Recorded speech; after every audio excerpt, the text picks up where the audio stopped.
Hi అండి, అందరికీ ఎలా ఉన్నారు? అందరూ బాగున్నారా? నేను చాలా బాగున్నాను. Welcome back to our channel Srihari 4495 vlogs. ఈ వీడియోలో మిక్స్డ్ వెజిటేబుల్ పికిల్ ఎలా తయారు చేసుకోవాలో చూసేద్దాం.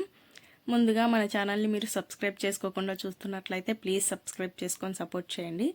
ఇంకా లేట్ చేయకుండా వీడియోలోకి వెళ్ళిపోదాం. మిక్స్డ్ వెజిటేబుల్ పికిల్ కోసం క్యాలీఫ్లవర్, దొండకాయలు, క్యారెట్ ఇవి మూడు కూడా ఫ్రెష్గా ఉన్నవి తీసుకోవాలి.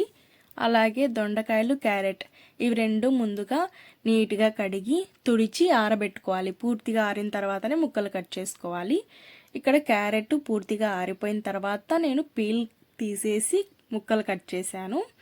క్యారెట్ ముక్కలు 120 గ్రామ్స్ తీసుకోవాలి. ఇక్కడ వేయింగ్ మిషన్ మీద గాలి ప్రెజర్కి గాలి వస్తుంది బాగా, అందుకని కొంచెం వెయిట్ అటు ఇటుగా చూపిస్తుంది. 120 గ్రామ్స్ క్యారెట్ ముక్కలు. తర్వాత దొండకాయలు కూడా నీట్గా కడిగి తుడిచి ఆరిన తర్వాత ముక్కలు కట్ చేశాను. దొండకాయ ముక్కలు 130 గ్రామ్స్. అలాగే క్యాలీఫ్లవర్ చిన్న చిన్న ముక్కలు కట్ చేసుకోవాలి. ఇవి 250 గ్రామ్స్ అంటే పావు కిలో. ఇప్పుడు ఒక గిన్నెలోకి 3 కప్పుల నీళ్లను తీసుకొని బాగా మరిగించి స్టవ్ ఆఫ్ చేసి గిన్నెను పక్కకి దించుకొని ఇందులోకి 1/2 టీ స్పూన్ పసుపు వేసి ఒకసారి కలిపి ఇందులోకి క్యాలీఫ్లవర్ ముక్కలు వేయాలి.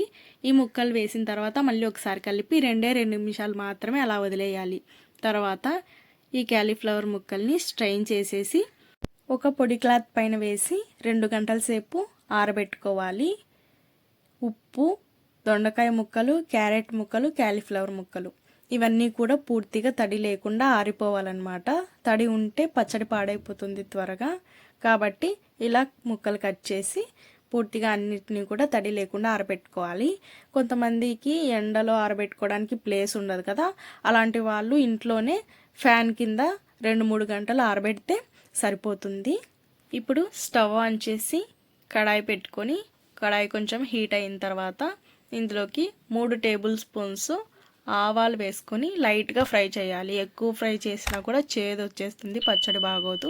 లైట్గా ఫ్రై అయితే సరిపోతుంది. ఇవి వేగేటప్పుడే 1 టీ స్పూన్ మెంతులు, 1 టీ స్పూన్ జీలకర్ర కూడా వేసి దోరగా లైట్గా ఫ్రై చేసుకోవాలి. ఫ్రై చేసి స్టవ్ ఆఫ్ చేసి చల్లారబెట్టుకొని మిక్సీ జార్లో వేసుకొని మెత్తగా పౌడర్ తయారు చేసుకోవాలి.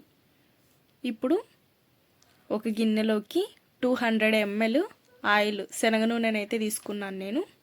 ఆయిల్ కొంచెం హీట్ అయిన తర్వాత 1 టీ స్పూన్ ఆవాలు, 4-5 ఎండుమిర్చి తుంచి వేసుకోవాలి. కొంచెం కరివేపాకు వేసి ఇందులో కావాలంటే దంచిన వెల్లుల్లి కూడా వేసుకోవచ్చు. వీటిని పూర్తిగా చల్లారబెట్టాలి. ఈ నూనె పూర్తిగా చల్లారిన తర్వాత చూడండి, వెజిటేబుల్స్ కూడా పూర్తిగా డ్రై అయిపోయాయి, ఇందులో తేమ కూడా పోయింది. ఇప్పుడు వీటిని ఈ చల్లారిపోయిన నూనెలో వేసేసి ఇప్పుడు ఇందులో 50 గ్రాముల కారపొడి యాడ్ చేయాలి. 50 గ్రాములు అంటే కప్పులో అయితే 1/2 కప్పు, అదే టేబుల్ స్పూన్స్లో అయితే 8 టేబుల్ స్పూన్స్ వచ్చేసి 1/2 కప్ అంటే 50 గ్రామ్స్ అనమాట. చూడొచ్చు మీరు ఇక్కడ. ఇలాంటి మెజర్మెంట్ కప్స్, స్పూన్స్ ఉంటే మనకు పచ్చళ్ళు పెట్టుకోవడానికైనా, బేకింగ్ ఐటమ్స్ ఏదైనా తయారు చేయడానికైనా చాలా ఈజీగా అవుతుందన్నమాట. చాలా పర్ఫెక్ట్గా కుదురుతాయి. అదేవిధంగా ఇందులోకి గల్లుప్పు నేను ముందుగానే గ్రైండ్ చేసి పెట్టాను, ఎండబెట్టినాను కదా, ఆ కల్లుప్పు మిక్సీ జార్లో మెత్తగా గ్రైండ్ చేసేసి తీసుకోవాలి. 1/2 కప్పు వచ్చేసి 4 టేబుల్ స్పూన్స్. ఈ ఉప్పును కూడా వేసేయాలి.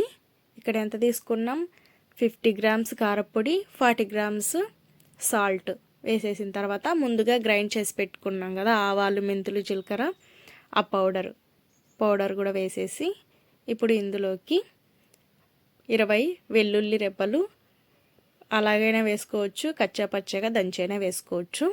ఇప్పుడు వీటన్నింటినీ బాగా కలపాలి. ఇలా కలిపేసిన తర్వాత ఇప్పుడు ఇందులోకి 1/4 కప్పు నిమ్మరసం యాడ్ చేయాలి.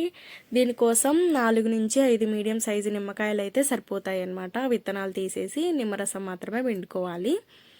ఈ విధంగా వేసిన తర్వాత మళ్ళీ ఒకసారి బాగా కలపాలి. చూడండి పచ్చడి ఎంత బాగుందో కదా, చూస్తుంటేనే నోరు ఊరుతుంది. మీరు కూడా తప్పకుండా ట్రై చేయండి, చాలా బాగుంటుంది. ఈ విధంగా కలిపేసుకొని మూత పెట్టుకొని ఒక రోజు మొత్తం ఊరబెట్టాలి. మరుసటి రోజు మూత తీసి చూస్తే నూనె మొత్తం పైకి తేలుతుంది. చూడండి ఎంత బాగుందో. మళ్ళీ ఒకసారి కలిపేసి ఒకసారి ఉప్పు, కారము, పులుపు సరిపోయాయో లేదో చూసుకొని ఇంకా ఏమైనా ఉప్పు కావాలంటే కొంచెం ఉప్పు, నిమ్మరసం యాడ్ చేసుకుంటే సరిపోతుంది. తర్వాత ఈ పచ్చడిని ఒక ఎయిర్ టైట్ కంటైనర్లో స్టోర్ చేసుకుంటే 2 months వరకు నిల్వ ఉంటుంది. చాలా బాగుంటుంది టేస్ట్ అయితే మాత్రం. ఈ వీడియో కనుక మీకు నచ్చినట్లయితే లైక్ చేయండి. ఎవరికైనా ఉపయోగపడుతుంది అనుకుంటే షేర్ చేయండి. మరిన్ని మంచి మంచి వీడియోస్ కోసం మన ఛానల్ సబ్స్క్రైబ్ చేసుకోండి. సబ్స్క్రైబ్ చేసుకున్న తర్వాత పక్కనే బెల్ ఐకాన్ ఉంటుంది, దాన్ని క్లిక్ చేయండి. Thank you so much for watching.